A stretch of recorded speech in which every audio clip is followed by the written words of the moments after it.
Friends, అందరూ ఎలా ఉన్నారండి? బాగున్నారా? ఈరోజు బీన్స్ వంకాయ వేసి కర్రీ చేద్దామా?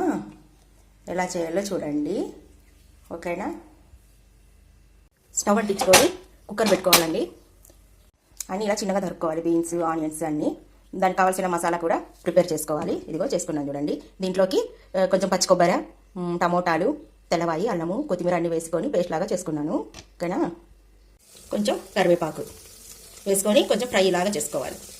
ఇదిగో ఇట్లా కొంచెం వేడయ్యాక ఈ వేసిన మసాలా అంతా మనం చేసుకొని బాగా ఫ్రై చేసుకోవాలి. ఇట్లా బాగా ఫ్రై చేసుకొని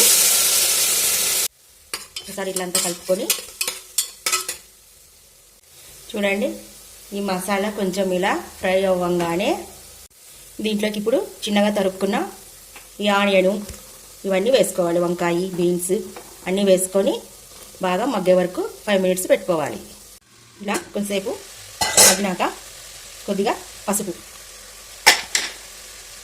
కొంచెం ఉప్పు, కొద్దిగా కారం కానీ చూడండి తగినంత కారం వేసుకొని బాగా కలుపుకోవాలి.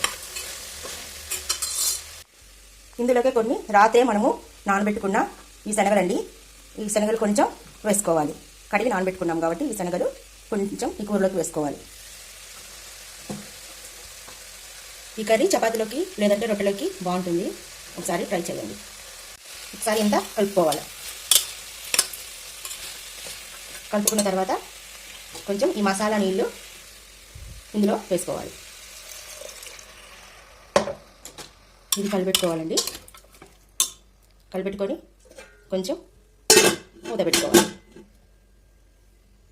చూడండి, కొద్దిగా వాటర్ వేసుకొని ఇంక ఇవన్నీ మంచిగా కలుపుకొని కుక్కర్ మూత 2 విజిల్స్ పెట్టుకుంటే చాలు.